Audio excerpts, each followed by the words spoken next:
السلام عليكم ورحمة الله وبركاته. بسم الله الرحمن الرحيم. الحمد لله وكفى والصلاة والسلام على من لا نبي بعد ما بعد. அன்புக்குரிய சகோதரர்களே, அல்லாஹ்வின் நல்லடியார்களே, சீராவுடைய தொடர் பாடத்தில் ரசூல் ஸல்லல்லாஹு அலைஹி வஸல்லம் உடைய ஹிஜ்ரத்துடைய விடயத்தையும் முக்கியமான சிலருடைய ஹிஜ்ரத் எவ்வாறு அமைந்திருந்த விடயமும், அல்லாஹுடைய தீனுக்காக வேண்டி ஹிஜ்ரத் செய்யக்கூடியவங்களுக்கு அல்லாஹ் சுப்ஹானஹு வ தஆலா வைத்திருக்கக்கூடிய அல்லாஹுடைய வாக்குறுதிகளும், இன்னும் அல்லாஹ் அவர்களை குர்ஆனில் எவ்வாறு புகழ்கிறான் என்ற விடயங்களை போன வாரம் பாடத்தில் நாம் பார்த்தோம். ரசூல் ஸல்லல்லாஹு அலைஹி வஸல்லம் அவர்கள் மஸ்ஜிதுல் குபா என்று சொல்லக்கூடிய அந்த இடத்தில் 14 நாட்கள் தங்கியிருந்தார்கள். அதுக்கு பின்னால மதீனாவுடைய நடுவுக்கு ஸல்லல்லாஹு அலைஹி வஸல்லம் அவங்க நுழைந்ததுக்கு பின்னால அபு அய்யூப் அல் அன்சாரி ரலியல்லாஹு அன்ஹு வீட்டில் 7 மாதங்களாக தங்கியிருந்தாங்க. அங்கே தங்கியிருக்கக்கூடிய காலத்தில் தான் ரசூல் ஸல்லல்லாஹு அலைஹி வஸல்லம் அவர்கள் மதீனாவுக்கு போனதோட முதலாவது அவருடைய சமூக ஒரு பணியை ஸல்லல்லாஹு அலைஹி வஸல்லம் அவர்கள் கூற்று ஒரு பணியை ஆரம்பித்தார்கள். மதீனாவுக்கு ரசூல் ஸல்லல்லாஹு அலைஹி வஸல்லம் அவர்கள் நுழைந்ததுக்கு பின்னால குறிப்பாக 4 மிக முக்கியமான பணிகளை ஸல்லல்லாஹு அலைஹி வஸல்லம் செய்தார்கள். அதில் தான் முதலாவது, இந்த பாடம் இதுக்கு முன்னாலே நான் ஆரம்பத்தில் செய்தது தான், திரும்பவும் நான் அதை மீற்றேன் அந்த தொடர் பாடத்தின் அமைப்பில். ஸல்லல்லாஹு அலைஹி வஸல்லம் அவர்கள் முதலாவதாக மஸ்ஜிதை கட்டினார்கள். இரண்டாவதாக சஹாபாக்களுக்கு மத்தியில முஹாஜிரின்கள், அன்சாரிகள், இன்னும் பல நாடுகளிலும் வரக்கூடிய முஸ்லிம்களுக்கு மத்தியில சகோதரத்துவத்தை ஸல்லல்லாஹு அலைஹி வஸல்லம் உண்டாக்கினாங்க. மூணாவது, இவங்க அனைவரையும் வழிநடத்தக்கூடிய ஒரு ஒப்பந்தம், ஒரு கவர்னன்ட், ஒரு ஒப்பந்தம், ஒரு கான்ஸ்டிடியூஷனை டாக்குமெண்டேட் பண்ணாங்க. ஒவ்வொருத்தருடைய உரிமைகள் பாதுகாக்கப்படணும் என்ற அடிப்படையில் மதீனாவில் வாழக்கூடிய ஒவ்வொரு மக்களையும் உள்ளடக்கியதாக ஒரு யாப்பை ஸல்லல்லாஹு அலைஹி வஸல்லம் அமைத்தார்கள், முன்வைத்தார்கள். நாலாவது தான் மதீனாவையும் இஸ்லாத்தையும் பாதுகாப்பதற்காக வேண்டி ஒரு இராணுவ படையை ஸல்லல்லாஹு அலைஹி வஸல்லம் தயாரித்தார்கள். இது பிரதானமாக செய்த 4 விடயம். அதில் முதலாவதாக ஸல்லல்லாஹு அலைஹி வஸல்லம் செஞ்சது மஸ்ஜிதை கட்டினார்கள். மஸ்ஜிதை கட்டின விடயமும் ஸல்லல்லாஹு அலைஹி வஸல்லம் அவங்க மஸ்ஜிது நபி மதீனாவுக்கு நுழையும் போது ஒட்டகத்தில் தான் வந்தாங்க. சஹாபாக்கள் ஒவ்வொருத்தரும் ஒட்டகத்தை ஒவ்வொரு பக்கம் இழுத்து கொண்டு இருந்தாங்க. எங்கட வீட்டு பக்கம், எங்கட முத்தத்தின் பக்கம் இது வரணும் என்று சொல்லி அதை இழுத்து கொண்டு இருந்தாங்க. ரசூல் ஸல்லல்லாஹு அலைஹி வஸல்லம் சொன்னாங்க, அந்த ஒட்டகத்தை அதுல பாட்டில் விடுங்க, அது கட்டளை இடப்பட்டு இருக்குது, எங்க போயிட்டு நிக்கணும், எங்க போயிட்டு அது என்னை உட்காரணும் என்று கட்டளை அதுக்கு கொடுக்கப்பட்டிருக்குது, அதனால் நீங்க அவளை விட்டுடுங்க. அப்ப இந்த ஒட்டகம் அப்படியே பிரயாணம் அப்படி மதீனாவுடைய பல பகுதிகளை அப்படியே கடந்து வந்து நடுவுல மதீனாவுடைய சரியான சென்டர்ல, இப்பயும் கூட மதீனாவுடைய சென்டர்ல தான் மஸ்ஜிது நபி அமைந்திருக்கு. சரியான சென்டர்ல ஈச்ச பழங்கள் காய வைக்கக்கூடிய ஒரு இடம், அதுக்கு மிர் பத்ன்னு சொல்லுவாங்க. அப்படியான அந்த இடத்துல தான் இந்த ஒட்டகம் போயிட்டு உட்கார்ந்து. இப்ப ரசூல் ஸல்லல்லாஹு அலைஹி வஸல்லம் கேட்டாங்க, இந்த காணி யாருக்குரியதுன்னு சொன்ன நேரத்துல அஸத் இப்னு ஸுராரா ரலியல்லாஹு அன்ஹு, அவங்க அன்சாரி சஹாபி, அவருடைய பாதுகாப்பு கீழே இருந்த 2 அடிமைகள், 2 அனாதைகளுடைய காணின்னு சொல்லப்பட்டது. அப்ப ரசூல் ஸல்லல்லாஹு அலைஹி வஸல்லம் சொன்னாங்க, ஹாதா இன்ஷா அல்லாஹ் அல் மன்சில், இதுதான் இடம்னு சொல்லி, இன்ஷா அல்லாஹ் இதுதான் என்னுடைய இடம்னு சொன்னாங்க. அப்ப ரசூல் ஸல்லல்லாஹு அலைஹி வஸல்லம் சொன்ன நேரத்துல சஹாபாக்கள் எல்லாரும் அதை கிஃப்டாக, இதை நான் உங்களுக்கு கொடையாக தரோம், ரசூல் ஸல்லல்லாஹு அலைஹி வஸல்லம் மறுத்துட்டாங்க. அந்த 2 அனாதைகளையும் அழைத்து அவங்களுக்கு அந்த அந்த இடத்துக்குரிய தகுந்த விலையை, பொறுமதியை கொடுத்து தான் ஸல்லல்லாஹு அலைஹி வஸல்லம் அந்த காணி எடுத்தாங்க. அந்த காணி எடுத்த நேரத்தில் அந்த காணியில சில மையத்துகள், சில கபர்கள் இருந்துச்சு. ஸல்லல்லாஹு அலைஹி வஸல்லம் அந்த கபர்கள் எல்லாத்தையும் தோண்டி அதை வேற இடத்துல அடக்கப்படி கட்டளையிட்டாங்க. அதுக்கு பின்னால சஹாபாக்கள் அதை செஞ்சாங்க. அப்ப அந்த இடம் தான் மஸ்ஜித் கட்டப்பட்டது. ரசூல் ஸல்லல்லாஹு அலைஹி வஸல்லம் அவங்களும் சேர்ந்து அந்த மஸ்ஜிதை கெட்ட விடயத்துல பணியில ஈடுபட்டாங்க. கற்களை சேர விடயங்கள், களிமண்ணால தான் மஸ்ஜித் ஆரம்ப மஸ்ஜித் ரசூல் ஸல்லல்லாஹு அலைஹி வஸல்லம் ஆரம்ப மஸ்ஜித் களிமண்ணால் அமைந்திருந்தது. அக்களிமண்ணும் அதே போல மேலால பண்ண ஓலைன்னு சொல்லலாம். ஈச்சப்பழத்துடைய இலையினால் செய்யப்பட்ட ஓலைகள் இருந்தது. அதன் மூலமாகத்தான் மஸ்ஜிது நபவி கட்டப்பட்டது. இப்பயும் கூட நீங்க மஸ்ஜிது நபவியுடைய அந்த வடிவத்தை உங்களுக்கு இன்டர்நெட்ல போயிட்டு பார்க்கலாம். அப்ப அதுல எப்படி இருக்குன்னா சூழ ஒரு மண்ணால கட்டப்பட்ட செவரு, ஒரு பகுதி கூரையால மறைக்கப்பட்டு அதன் தொழக்கூடிய பகுதி, அப்படி இல்லாம சில திறந்த பகுதியில் இருக்குது. அந்த கூரையாக மறைக்கப்பட்டிருக்கிற பகுதிக்கு சைட்ல தான் ரசூல் ஸல்லல்லாஹு அலைஹி வஸல்லம் உடைய அறை இருந்தது. நான் அண்மையில உம்ராவுக்கு ஹஜ்ஜுக்கு போன நேரத்துல அவங்க ஒரு எக்ஸிபிஷன் வச்சிருந்தாங்க. அந்த எக்ஸிபிஷன்ல மதீனா ஆரம்ப காலத்துல எவ்வாறு இருந்தது என்ற முடிவுல 100% செஞ்சிருந்தாங்க. எப்படி மஸ்ஜிது நபவி இருந்துச்சு, எப்படி எங்க ரசூல் வீடு இருந்துச்சு, சஹாபாக்களுடைய வீடியோல எப்படி அமைஞ்சிருந்துச்சு, பஜார் எப்படி இருந்துச்சுன்னு சொல்லி ஒரு பெரிய ஒரு மொடியூல செஞ்சிருந்தாங்க. அதே போல பெருசா செஞ்சிருந்தாங்க. மாஷா அல்லாஹ், அதை காண்றதுக்கு ஒரு நல்ல அழகா இருந்தது. அதுல அந்த அமைப்பிலே தான் அது கட்டப்பட்டிருந்துச்சு. இப்ப ரசூல் ஸல்லல்லாஹு அலைஹி வஸல்லம் அவங்களும் சேர்ந்து இந்த வேலைகளை செஞ்சாங்க. சஹாபாக்கள் சொன்னாங்க ஸல்லல்லாஹு அலைஹி வஸல்லம் அவங்களுக்கு, நீங்க ஓய்வு எடுங்க, நாங்க வேலைகளை செய்வோம். சில சஹாபாக்கள் சொல்றாங்க, எங்களுக்கு கொஞ்சம் மாச்சலா இருந்துச்சு, எங்களுக்கு கொஞ்சம் டயர்டா இருந்துச்சு, ஆனா ரசூல் ஸல்லல்லாஹு அலைஹி வஸல்லம் அவங்க வேலை செஞ்சு கொண்டிருக்கிறாங்க, அவங்க வேலை செஞ்சு கொண்டிருக்கிற நேரத்துல நாங்க நிழல்ல உட்கார்ந்து கொண்டிருக்கிறது அது பொருத்தம் இல்லை, அதனால நாங்களும் வேலை செஞ்சோம். அதே போல ரசூல் ஸல்லல்லாஹு அலைஹி வஸல்லம் ஒவ்வொருத்தர் அந்த வேலையை செய்யும் போதும் யாருக்கு எந்த திறமை இருந்துச்சோ, சிலருக்கு அந்த செங்கற்களை எடுக்கும்படி கட்டளிட்டாங்க, தூக்கி ஒரு இடத்துல இருந்து இன்னொரு இடத்துக்கு கொடுக்கிறது. சிலருக்கு களிமண்ணை கொலைக்கும்படி சொன்னாங்க. இப்படி ஒரு சஹாபி வந்து கேட்டாரு ரசூல் ஸல்லல்லாஹு அலைஹி வஸல்லம், யார் ரசூலல்லாஹ், நான் இந்த கற்களை எடுக்கவா, கற்களை இந்த இடத்துல இருந்து அந்த இடத்துக்கு தூக்கி போ. ரசூல் ஸல்லல்லாஹு அலைஹி வஸல்லம் சொன்னாங்க, இல்ல, உங்களுக்கு களிமண்களை நல்லா கொலைக்க தெரியும், நீங்க அதை செய்யுங்க. இன்னொரு சஹாபி அவர் முன் வந்த நேரத்தில் சொன்னாங்க, இல்ல, நீங்க இன்னைக்கு இருந்து கொண்டு கொனால தரப்படக்கூடிய கற்களை நீங்க சரியா செவத்தா கெட்டுங்கன்னு சொல்லி. அப்ப ரசூல் ஸல்லல்லாஹு அலைஹி வஸல்லம் சஹாபாக்கள்ல யாருக்கு எந்த திறமை இருந்துச்சோ அவங்கள அந்த துறையில பயன்படுத்தினார்கள். இப்ப ரசூல் ஸல்லல்லாஹு அலைஹி வஸல்லம் மஸ்ஜிது நபவியை கட்டிட்டாங்க. அது ஒரு சாதாரண மிகவும் ஒரு எளிமையான கட்டமைப்புல தான் மஸ்ஜிது நபவி அமைந்திருந்தது. ஸல்லல்லாஹு அலைஹி வஸல்லம் ஏன் முதலாவது ஒரு ஊருக்கு போகணும்னா, அல்லாஹ் சுப்ஹானஹு வ தஆலா குர்ஆன்ல சொல்றான், இது ஒரு மிக முக்கியமான வாய், அல்லதீன இம்மக்கன்னாஹும் ஃபில் அர்த் அகாமஸ் ஸலாத். முஃமின்களுடைய தன்மையை பற்றி அல்லாஹ் குர்ஆன்ல சொல்லும் போது, அவங்களுக்கு பூமியில தம்கீன், பூமியில அவங்களுக்கு ஒரு அதிகாரம் அல்லது ஏதாவது செய்யக்கூடிய வளத்தை அல்லாஹ் சுப்ஹானஹு வ தஆலா கொடுத்தா, முதலாவது முஃமின்கள் செய்யற வேலை அகாமஸ் ஸலாத், தொழுகை நிலைநாட்டுவாங்க. அப்படின்னு இன்னைக்கு என்ன அர்த்தம் என்றா, அவங்க ஒரு ஊருக்கு போறாங்க, ஒரு கிராமத்துக்கு போறாங்க, அங்க அவங்களுக்கு அல்லாஹ் சில விடயங்களை செய்யக்கூடிய அதிகாரங்கள் இருக்கிற நேரத்துல முதலாவது முஃமின்கள் செய்வாங்க மஸ்ஜித, தொழுகைக்காக வேண்டி ஒன்று சேரக்கூடிய இடத்தை நிலைநாட்டுவாங்க. இது முஃமின்களுடைய ஒரு தன்மை. அப்ப நபி ஸல்லல்லாஹு அலைஹி வஸல்லம் அவங்க இதை விளங்கி இருந்தாங்க. மஸ்ஜித் சொல்லக்கூடிய இடத்துல தான் மனிதர்களுடைய உள்ளங்கள் பரிசுத்தப்படுத்த வேண்டிய இடம். ஒவ்வொரு ஊருக்கும் எப்படி மருத்துவனை ஹாஸ்பிட்டல் இருக்குது, நோயாளியுடைய உடல் ரீதியான பிசிக்கல் சிக்னஸுக்கு எலிமெண்ட்டுக்கு ஹாஸ்பிட்டல் இருக்குது, அங்க போயிட்டு உங்களுக்கு மருத்துவம் செய்யலாம். மனிதனுடைய உள்ள ரீதியாக மனநோய், உள்ளத்துல நோய் இருக்குது, அந்த நோய்க்கு மருந்து செய்யக்கூடிய இடம் தான் இந்த மஸ்ஜித். மஸ்ஜிதுடைய விடயத்தை பார்க்கும் போது குறிப்பாக பல விடயங்கள், அது ஒரு 6 கேட்டகரியாக நான் குறிச்சிருக்கிறேன். மஸ்ஜிதுல நடக்க வேண்டிய விடயங்கள். மஸ்ஜிதுல ரசூல் ஸல்லல்லாஹு அலைஹி வஸல்லம் உடைய காலத்துல மஸ்ஜித்ல என்ன நடந்தது? முதலாவது தான் மஸ்ஜித்ல திக்ர், ஸலாத், திலாவத்துல் குர்ஆன். இது எங்க எல்லாருக்கும் தெரியும். அல்லாஹ் சுப்ஹானஹு வ தஆலா குர்ஆன்ல அல்லாஹ்வுடைய மஸ்ஜிதை பத்தி சொல்லும் போது, ஃபீ புயூத்தின் அஸினல்லாஹ் அன் துர்ஃபஅ வ யுஸ்கர ஃபீஹா இஸ்முஹு யுஸப்பிஹு லஹு ஃபீஹா பில் குதுவி வல் ஆஸால் ரிஜாலுல் லா துல்ஹீஹிம் திஜாரத்து வலா பைஉன் அன் திக்ரில்லாஹ். மஸ்ஜித்னு சொல்லும் போது அதனுடைய கட்டமைப்பல்ல. இப்ப எங்களுக்கு மஸ்ஜித்னா இப்படி குபா ஈக்கணும், மின்ரத் ஈக்கணும், இது மஸ்ஜித் இல்ல. அல்லாஹ்வுடைய கண்ணோட்டத்துல மஸ்ஜித் என்று சொல்லும் போது அந்த மஸ்ஜிதில் இருக்கக்கூடிய ஒரு அமலை பத்தி தான் அல்லாஹ் சொல்றான்.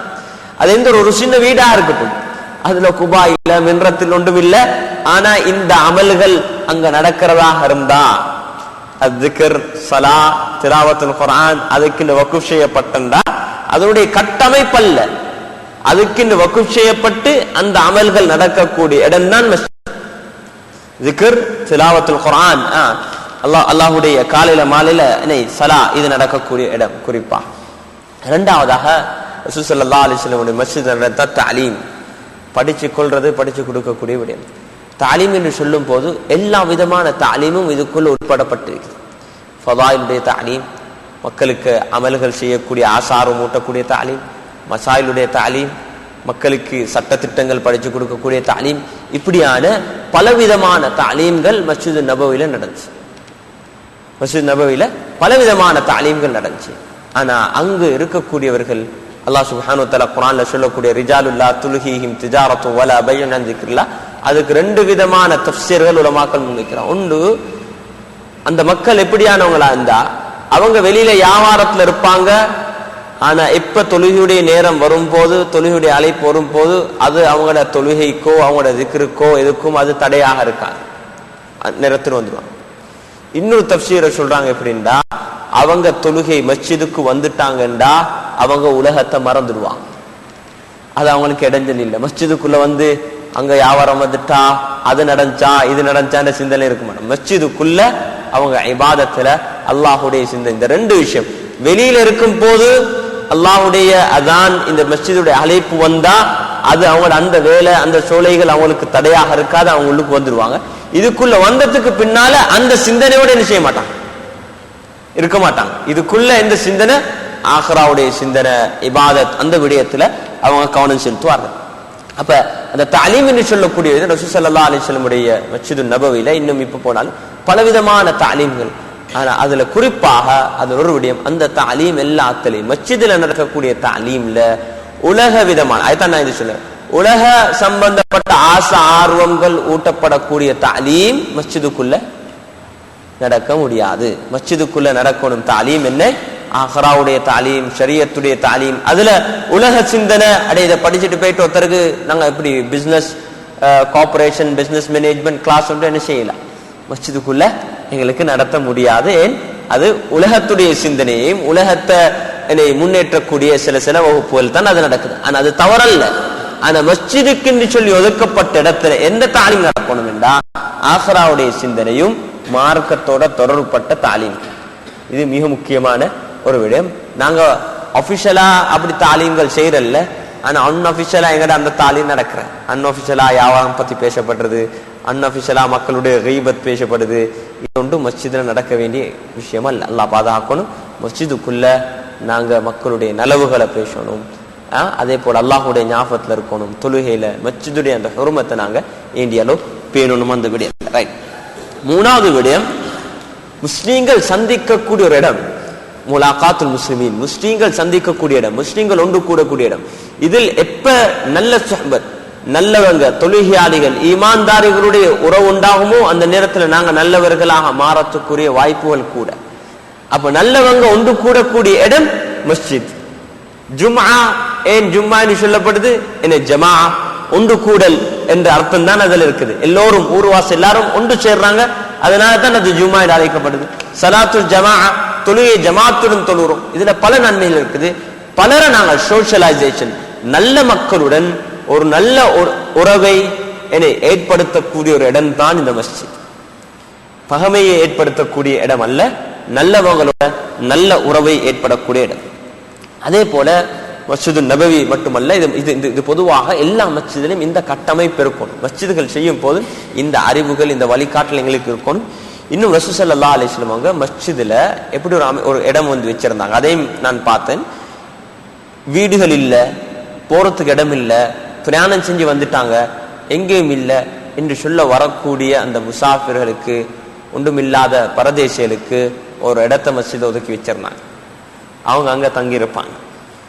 மஸ்ஜிதுக்கு வரக்கூடிய எல்லாருக்கும் ஒரு சந்தர்ப்பம். உங்களுக்கு சின்னத்துக்கு விருந்தாலே வீட்டுக்கு வாரல ஆயிக்கும். நீங்க தொழுகைக்கு துஹருக்கு வருவீங்க, யாரோ ஒரு வெளியூரால தெரிக்கிறாரு, நீங்க பாப்பீங்க நல்ல ஒரு மனுஷன், அவர் என்ன செய்யலாம், உங்களுக்கு விருந்து கூட்டி போகலாம். சஹாபாக்கள்கிட்ட இருந்த ஒரு தன்மை. சஹாபாக்கள்கிட்ட மதீனால அந்த டைம்ல ஹோட்டல் இருக்கல்ல, ரெஸ்டாரண்ட் இருக்கல்ல. ஏன், ரெஸ்டாரண்ட்டுடைய தேவை இருக்கல்ல. எல்லாட்ட வீட்டு ஹோட்டலை போல, எல்லாட்ட வீட்டு ரெஸ்டாரண்ட்டை போல. அப்ப மஸ்ஜிது நபவியில என்ன செஞ்சு அப்படி வெளியிலிருந்து வரக்கூடிய மக்களுக்கு சொல்லி ஒரு இடம், அவங்க அதுல தங்கி இருப்பாங்க. அதை தான் குறிப்பாக நான் இதுக்கு முன்னாலே பாடத்துல சொன்னேன். அஸ்ஹாபு சுஃபா, அஹ்லு சுஃபா, அவங்க யாரு, அவங்களுக்கு வீடு இல்ல, அவங்களுக்கு குடும்பம் இல்ல, ஆனா தங்கி இருந்தாங்க, மஸ்ஜித தங்கி இருந்தாங்க. சும்மா இருக்கல்ல, சும்மா தங்கி தூங்கி தொழாம இருக்கல்ல, அவங்க எதுல மஸ்ஜிதில் நடக்கக்கூடிய எல்லா அமல்லையும் 100% பங்குதாரியா இருந்தாங்க. 100% தாலீமுடைய அமல் இருந்தா அதுல பங்குதாரியா, அதுல இருந்த ஒருத்தர் தான், அதுல வெளியாகின ஒரு பெரிய ஒரு முஹத்திஸ் தான் அபூ ஹுரைரா ரலியல்லாஹு அன்ஹு. உம்மத்துடைய பெரிய முஹத்திஸ், அந்த அஹ்லு சுஃபால இருந்து வெளியாகினவர். அதே போல இன்னொரு மிக முக்கியமான இடம் என்னன்னா, வெளிநாட்டுகளிலிருந்து தூதுவர்கள் வருவாங்க. அந்நியர்கள் வந்தா அவங்களுக்கும் இன்னொரு இடம் ரசூல் ஸல்லல்லாஹு அலைஹி வஸல்லம் வச்சிருந்தாங்க. அவங்களுக்கும் இப்பயும் மஸ்ஜிது நபவியில அந்தந்த தூண்களை அப்படியே அவங்க குறி வச்சிருக்கிறாங்க. இந்த இடத்துல தான் இந்த இடத்துல தான் தூதுவர்கள் வந்த நேரம் இந்த இடம், கிறிஸ்தவர்கள் யகூதிகள் வந்தாங்க அவங்களுக்கு இந்த இடம் ஒதுக்கி வச்சிருந்தாங்க. இப்ப எங்கட காலத்துல இது பள்ளிகளுக்கு அந்நியர் எடுக்கலாமா? இந்த உள் பள்ளி இந்த பகுதி நாங்க தொழுகைக்கு மாத்திரம் இதுக்கின்ற ஒதுக்கக்கூடிய இடத்துல நாங்க தவிர்த்து கொள்ளணும், அவங்களை எடுக்கக்கூடாது. ஆனா அந்நியர்கள் வந்து நாங்க என்ன அமல் செய்யறோம், எப்படி இதுக்குள்ள ஈடுபடுறோம் என்ற விதயத்தை பார்க்கறதுக்கு, அவங்க இஸ்லாத்தை பத்தி படிக்கிறதுக்கு அதுக்கின்ற ஒரு இடம் இருக்கணும், மஸ்ஜிதுகள்ல உருவாக்கப்படணும். அப்படி இல்லை நாங்க இல்ல நீங்க வரக்கூடாது அப்படின்னு வெளியே வச்சுட்டோம்டா அவங்களுக்கு நாங்க கதவை திறக்கிறோம் இல்ல கதவை மூன்றோம். மஸ்ஜிதுகள் கட்டும் போது அதற்குரிய ஒரு ஒரு இடத்தையும் நாங்க என்ன செய்யணும், அவங்களுக்கு ஒரு கண்ணியமான ஒரு இடத்தை நாங்க உண்டாக்கி கொள்ளணும். அதே போல மஸ்ஜிதை தான் ரசூல் ஸல்லல்லாஹு அலைஹி வஸல்லம் படைகளை தயாரிச்சு அனுப்பக்கூடிய ஒரு இடம். படைகளை தயாரிச்சு அவங்களுக்கு புத்திமதிகளை சொல்லி அனுப்புவாங்க. மஸ்ஜிதுல இருந்து நீங்க இப்படிதான் செய்யணும். திரும்ப படைகள் திரும்பி வந்ததுக்கு பின்னால முதலாவது எங்க வருவாங்க, மஸ்ஜிது நபவிக்கு வந்து ரசூல் ஸல்லல்லாஹு அலைஹி வஸல்லம் அவங்களுக்கு விடயத்தை சொல்லிட்டு போனாங்க. அதே போல தாவத்துக்குரிய இடமாக இருந்துச்சு. தாவத்துக்குரிய இடம், தாவத்துனா மக்களை அல்லாஹ்வின் பக்கம் அழைக்கக்கூடிய இடம், அது எல்லா நேரமும் மஸ்ஜிதுல நடக்கணும். இது ஒவ்வொரு எந்த மஸ்ஜிதுல இந்த அமல்கள் சீராக நடக்குதோ இதுதான் அல்லாஹுடைய பார்வையில மஸ்ஜித். இந்த அமல்கள் நடக்கக்கூடிய இடம் தான் மஸ்ஜித். நாங்க ஒவ்வொருத்தரும் எங்கட மஸ்ஜிதுகள்ல இந்த அமல்களை உருவாக்கக்கூடிய கட்டமைப்புக்கு முயற்சி. மாஷா அல்லாஹ் கட்டிடம் அழகாக இருக்குது, அழகான கட்டிடம், மஸ்ஜித் நல்லா பழசாயிக்குது. ஆனா அதல்ல, எந்த மஸ்ஜித்ல இந்த அமல்கள் நடக்குது இதுதான் ஒரு சிறந்த ஒரு மஸ்ஜித். அந்த மஸ்ஜிதின் மூலமாக நிறைய ஹைர்கள் பரக்கத்துகள் ஒரு கோரும். அதே போல மஸ்ஜிதுடைய விடயத்துல மஸ்ஜிதல் கற்ற விடயமாகவும் மிக முக்கியமான சில மசாலாக்கள் பேசப்பட்டிருக்குது. என்ன விடயம் என்றா, மஸ்ஜித் கெட்ட போத மஸ்ஜிதுடைய அலங்காரம் டெக்கரேஷன் உடைய விடயத்துல உலமாக்கள்கிட்ட ரெண்டு கருத்து இருக்குது. சிலர் மஸ்ஜிதை அதிகமாக டெக்கரேட் பண்றது ஹராம் என்ற கருத்து சொல்லிக்கிறார். இன்னும் ஒரு சில கூட்டம் மஸ்ஜிதை டெக்கரேட் பண்றது மக்ரூஹ்னு சொல்றாங்க. ஆடம்பரமாக அது தேவைக்கு அளவுக்கு அதனுடைய இதுக்கு அழகா வைத்துக் கொள்றது வரவேற்கத்தக்கது. ஆனா ஆடம்பரத்துக்காக வேண்டி மஸ்ஜிதை ஃபுல்லா டெக்கரேட் பண்ணி கொள்றது இது சிலர் ஹராம் என்ற கருத்தும் சிலர் மக்ரூஹ் என்ற கருத்து வெறுக்கத்தக்க ஒரு விடயம். யாரெல்லாம் மக்ரூஹ்னு சொல்றாங்களோ, நீங்க மஸ்ஜிது கட்டுறதுக்காக வேண்டி யார் சரி பணம் வக்குஃப் செஞ்சா உங்களுக்கு பணத்தை கொண்டு தந்தா அந்த பணத்தை டெக்கரேஷனுக்கு பாவிக்க முடியாது.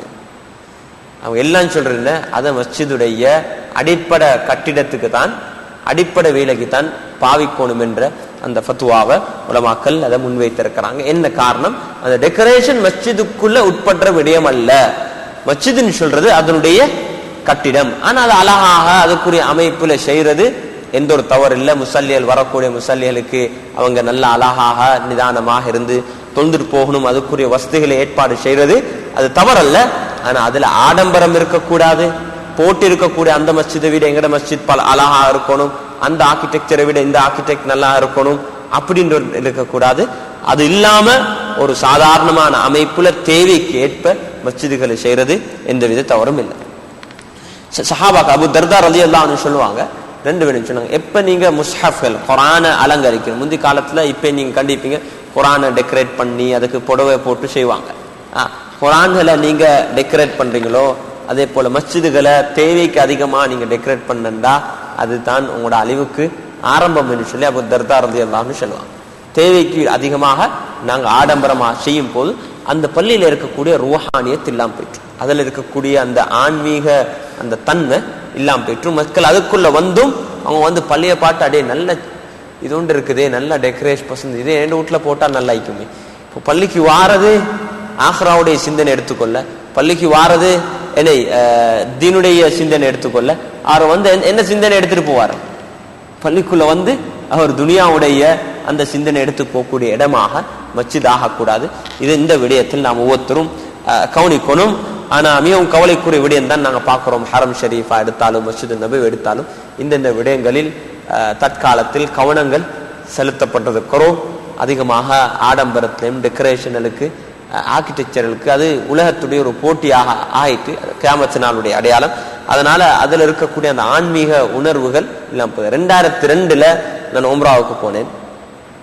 அப்போ உம்ராவுக்கு போனதும் கடைசியில 2012 உம்ராவுக்கு போனேன். அந்த நேரத்துடைய அந்த 2 உம்ராவுக்கும் வித்தியாசம் இருக்குது.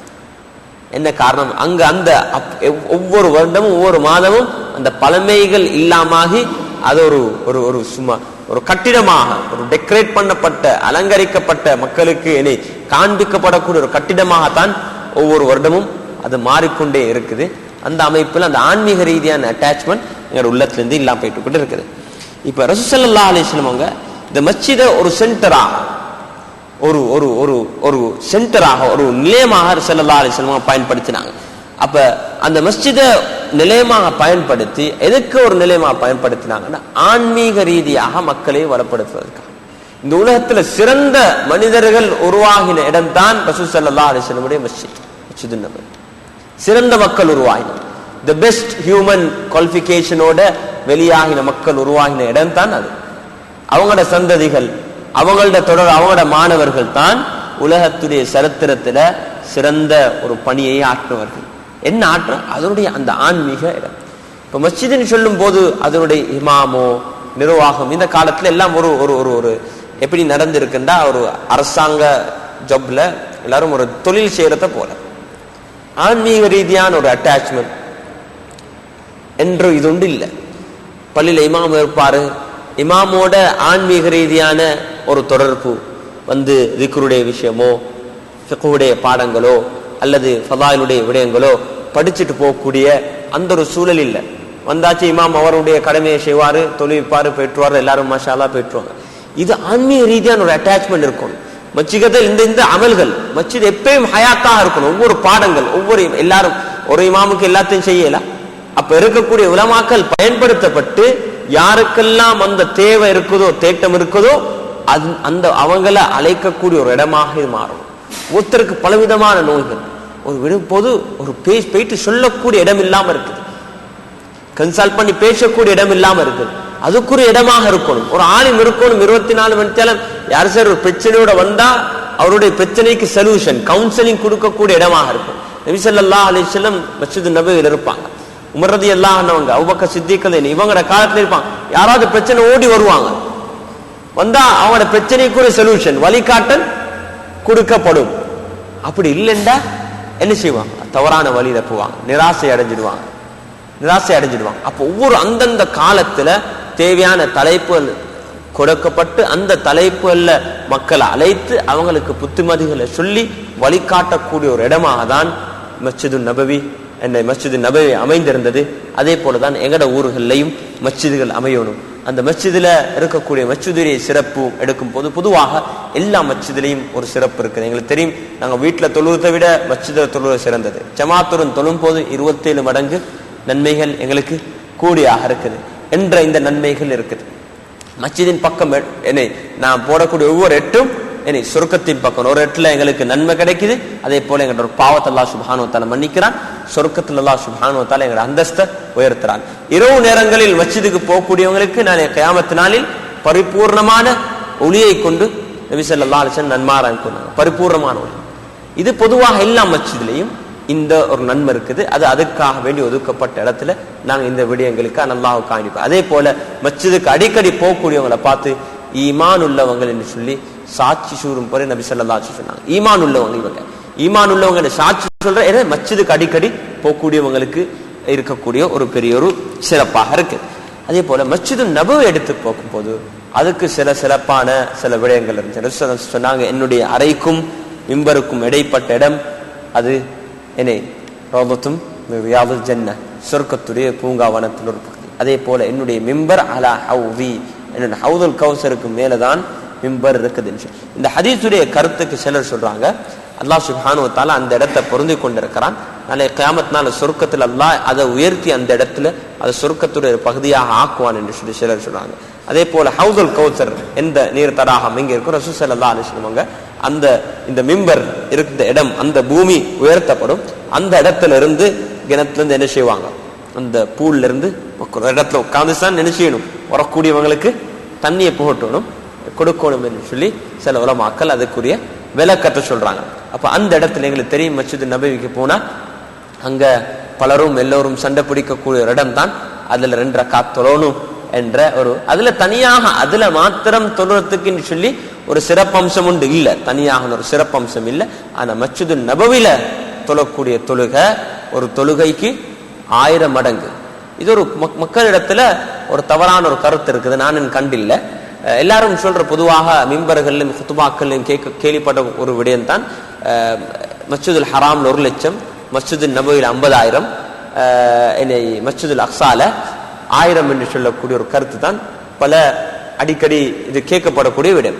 ஆனா புகாரி ஷரீஃப்ல வரக்கூடிய சஹீஹான ஹதீஸ் இந்த 50,000 என்ற ஹதீஸ் நான் கண்டில்ல, அல்லாஹ் ஆலம் உலமாக்கள் கண்டு தெரியும், நான் என்றா கண்டில்ல. மஸ்ஜிது நபவி மஸ்ஜிதுல் ஹராம்ல 1 லட்சம் என்ற அந்த ஹதீஸ் இருக்குது. ஆனா மஸ்ஜிது நபவில ஒரு தொழுகை மத்த மஸ்ஜிதுகள்ல என்ன மஸ்ஜிதுல் ஹராம தவிர மத்த ஏனைய மஸ்ஜிதுகள்ல தொழக்கூடிய 1000 தொழுகைகளுக்கு சமம் அங்க தொழக்கூடிய ஒரு தொழுகை 1000. மஸ்ஜிதுல் அக்ஸால தொழக்கூடிய தொழுகைக்கு 500 தொழுகையுடைய நன்மை இருக்குது சொல்லி நபி ஸல்லல்லாஹு அலைஹி வஸல்லம். அதே போல இந்த 3 மஸ்ஜிதுகள் தான் அங்க போயிட்டு இபாதத் செய்யணும் என்ற நோக்கத்துல, அங்க இபாதத்துக்காக வேண்டிய 3 மஸ்ஜிதுக்கு தான் உங்களுக்கு என்ன செய்யலாம், உங்களோட தயாரிப்பு செஞ்சு உங்களுக்கு பிரயாணத்தை ஆரம்பிக்கிறேன். மத்த மஸ்ஜிதுகளுக்கு பிரயாணம் செய்யக்கூடாது என்ற அர்த்தம் அல்ல, இந்த சிறப்பு அடையணும் இபாதத் செய்யணும் என்ற அடிப்படையில நீங்க போறது இந்த 3 மஸ்ஜிதுகளுக்கு தான் உங்களுக்கு நியத் வச்சு பிரயாணம் செய்யலாம். மத்த அப்படி இல்லைண்டா மத்த மஸ்ஜிதுகளுக்கு வேற ஒரு மஸ்ஜிது ஒரு இமாம் இருக்கிறார், அவர் அங்க இத்திகாஃப் இருக்கிறார், அவரோட பாடத்தை படிக்கணும், அப்ப அந்த நியத்துல உங்களுக்கு அங்க போகலாம், பிரச்சனை இல்லை. லா தஷுத்து ரிஹால் இல்லா லி ஸலாசி மசாஜித்னா அந்த மஸ்ஜிதெல்லாம் வேற எந்த மஸ்ஜிதுக்கும் பிரயாணம் செய்ய முடியாத கருத்தல்ல. இந்த 3 மஸ்ஜிதுக்கு தான் அங்க தொழணும், அங்க தொழுக்குள்ள எனக்கு நன்மை கூட என்ற, அங்க இபாதத் செஞ்சா எனக்கு இபாதத்து நன்மை கூட என்ற நியத்துடன் உங்களுக்கு என்ன செய்யலாம், ஒரு பிரயாணத்தை ஆரம்பிக்கலாம் என்ற ஒரு கருத்து தான் அதுல இருக்குது. இப்ப ரசூல் ஸல்லல்லாஹு அலைஹி வஸல்லம் மஸ்ஜிதுல தொழக்கூடிய ஒரு பெரிய ஒரு சிறப்பு மாஷா அல்லாஹ். என்ன ஒரு தொழுகைக்கு 1000 தொழுகை, அல்லாஹ் அக்பர். எங்க 1000 தொழுகை நாங்க வெளியே தொழுறோம் எவ்வளவு, ஆனா அதை விட அல்லாஹ் சுப்ஹானஹு வ தஆலா அல்லாஹுடைய பாதையில அல்லாஹுடைய தீனுக்காக நீ பிரயாணம் செய்யறதுல வெளியாகிறதுல அல்லாஹ் சுப்ஹானஹு வ தஆலா அதை விட அல்லாஹ் அதிகமாக நன்மையை வைத்திருக்கான். இப்ப ரசூல் ஸல்லல்லாஹு அலைஹி வஸல்லம் அங்க மஸ்ஜிதுடைய அமல்ல ஈடுபட்டாங்க. இது ஒரு மிக முக்கியமான விடயம். நாங்க எல்லோரும் மஸ்ஜிதுல 2 பகுதி உண்டு, மஸ்ஜிதுடைய வருமானம் இது நிர்வகிக்கக்கூடிய ஒரு விடயம், இன்னொன்று இருக்குது மஸ்ஜிதுடைய அமல்களை நிர்வகிக்கக்கூடிய. மஸ்ஜிதுடைய அமல்கள் நிர்வகிக்கப்படணும் தகுந்த உலமாக்கள், இன்னும் அங்க இருக்கக்கூடிய இமாம், பிரதானமாக அங்கே கூடிய உலமாக்கள், அவங்கள் மூலமாக தான் மஸ்ஜிதுடைய அமல்கள் நிர்வகிக்கப்படணும். மஸ்ஜிதுடைய செலவு வரும், அந்த அங்க இருக்கக்கூடிய ஜகாத் கொடுக்க தகுதியானவங்க, தொழுகையாலே எனக்கு தெரியும், இன்னமா யஅமுரு மசாஜித் அல்லாஹி மன் ஆமன பில்லாஹி வல் யௌமில் ஆகிர் வ அகாம ஸலாவாத், அவங்க மஸ்ஜிதுடைய மற்ற செலவுகள் நிர்வகிக்கலாம். நிர்வகிக்கக்கூடிய மக்கள் குறிப்பாக பார்க்க வேண்டிய மிக முக்கியமான ஒரு விடயம் தான் வரவு செலவுடைய ஹலாலுடைய விடயம். வரவும் ஹலாலாக இருக்கணும், செலவழிக்கப்படக்கூடிய விடயமும் வீண் விரயம் இல்லாம அது ஆகுமான சரியா அனுமதி அளிக்கப்படக்கூடிய விடயத்துக்கு தான் நாங்க அதை செலவழிக்கணும் என்ற விடயத்தை இதை கவனிக்கணும். அதுவும் உலமாக்களுடைய வழிகாட்டணும். ஆனா இந்த காலத்துல அப்படியான ஒரு அமைப்பு இல்லை, எங்க பேசப்பட்டாலும் அது ஒரு வேறொரு அமைப்புல தான் இருக்குது. நாங்க அனைவரும் சேர்ந்துதான் அதனுடைய ஒரு முயற்சிக்கு வரணும். மஸ்ஜிதுல குர்ஆனுடைய பாடம் நடக்கணும், மஸ்ஜிதுல இப்படி ஃபலாயிலுடைய அமல் நடக்கிறத போல அதே போல மஸ்ஜிதுல குர்ஆனுடைய ஒரு இமாம் வரணும். யாரெல்லாம் குர்ஆனை படிக்க விரும்ப குர்ஆனுடைய ஹல்கா ஒவ்வொரு நாளும் மஸ்ஜிதுல நடக்கும், ஒவ்வொரு நாளும் குர்ஆனுடைய ஹல்கா நடக்கும். இங்க யாருக்குமே குர்ஆன் பெர்ஃபெக்ட் இல்லை, குர்ஆனை சிறந்த முறையில் ஓதேலுமான எத்தனை பேருக்கு சொல்ல எனக்கு குர்ஆனை சிறந்து, அப்ப அந்த ஹல்காவுண்டு குர்ஆன் நடக்கணும். இப்ப நடந்துக்கின்றா அது பள்ளிக்கூடம் 12 வயசு வரைக்கும் அவருக்கு வந்தா பள்ளிக்கூடம் போயிட்டு வந்தா சரி மாஷா அல்லாஹ், அவங்க எல்லாம் உம்மத்துடைய பெரிய காரி, உம்மத்துடைய காரியுடைய அப்துல்லா இப்னு மஸ்ஊதுடைய லெவலுக்கு ஆயிடுவோம். அது பூரா குர்ஆனை தொடுறதும் இல்லை. இதுதான் எங்கள் நிலவரம் இல்லை. எங்களுக்கு ஒவ்வொருத்தருக்கும் இந்த தேட்டம் இருக்கணும், எல்லோரும் நாங்க படிக்கணும். எல்லோரும் நாங்க இதை படிக்கணும். அந்த ஒரு நிலவரத்துல மஸ்ஜித் எப்பயும் ஹயாத்தாக இருக்கும். எல்லா நேரத்திலையும் அதுக்கு டைம்கள் ஒதுக்கப்பட்டு இருக்கக்கூடிய உலமாக்கள் எடுத்து, ஓகே நீங்க உங்களுக்கு குர்ஆனுடைய பாடம் செய்யணுமா, மாஷா அல்லாஹ் நீங்க வாங்க இந்த டைம் அறிவிப்பு கொடுங்க. ஒருத்தர் வந்தாலும் அவர் வந்து அந்த இமாம் வந்து பாடத்தை அவருக்கு நடத்தணும். அந்த ஒரு டைம்ல வாரவங்களுக்கு நடத்திட்டு போகணும். அப்ப வரக்கூடிய இடமாக ஆக்கணும். அப்ப குர்ஆனுடைய பாடம் நடக்கும், ஃபதாயிலுடைய தாலீமுடைய பாடம் நடக்கும், மசாயிலுடைய தாலீம் நடக்குது. அதே போல யார் சரி பிரச்சனையோட இருக்கிறாங்க, அப்ப அது ஒரு கவுன்சிலிங்கான இடம். அது ரகசியத்தை பாதுகாக்கணும். யாரை வைக்கணும் என்றா, அவரோட பிரச்சனையை கேட்டிருப்பினால நாளைக்கு வெளியே போன எல்லாரும் உங்களோட இப்படி பார்த்தாண்டா அப்ப குழப்பம். நீங்க வந்து ஒரு பிரச்சனையை பேசுறீங்க, அல்லாஹ்ட்ட பேசுறீங்க. அதே போல அல்லாஹ் சுப்ஹானஹு வ தஆலா இந்த சமூகத்துல அப்படி வச்சிருக்கிறார். நீங்க உங்களோட பிரச்சனை இன்னொருத்தருக்கு சொல்றதின் மூலமாக உங்களோட பிரச்சனை அறவாசி முடிஞ்சிடும். உங்களோட ப்ராப்ளம் யாரோட நீங்க சொல்லலண்டா ஒரு கஷ்டம் உங்களுக்கு தலையை சுமக்கலாம். அப்ப ஒருத்தட்ட பேசுறீங்கன்னா இப்படியான ஆளா ஆயிக்கணும். அது ஒரு ஆலிமோ நல்ல ஒரு தகுந்த அனுபவம் உள்ள ஒருத்தராக இருக்கணும். அவர்கிட்ட நீங்க பிரச்சனை அவர் வழிகாட்டணும். உங்களுக்கு இப்படி ப்ராப்ளமா, ரைட் இப்படி நடந்து போங்க. இப்ப இந்த காலத்துல அதிகமான பேருக்கு இந்த நிலவரம். நான் கிளம்புல ஒருத்தர் ஒரு வாலிபர் எனக்கு இமெயில் எழுதினாரு. அவருக்கு பிரச்சனை வந்து பல இமாம்களை சந்திச்சு பள்ளியை பேட்டிக்கிறேன். போன நேரத்துல ஒரு பிரச்சனை ஆயிட்டு சொன்னாரு, அது ரகசியம் பாதுகாக்கப்படல, சொல்லப்பட்டது ரகசியம் பாதுகாக்கப்படல. பள்ளிக்கு வந்து இமாமோட பேசி ரகசியம். அதுக்கு பின்னால அவர் இமெயில் எழுதிக்கிறாரு, அவர் யார்கிட்ட பிரச்சனையை போயிட்டு சொல்றா, ஒரு சேர்ச்ச ஃபாதர்கிட்ட போயிட்டு பிரச்சனையை சொல்றாரு.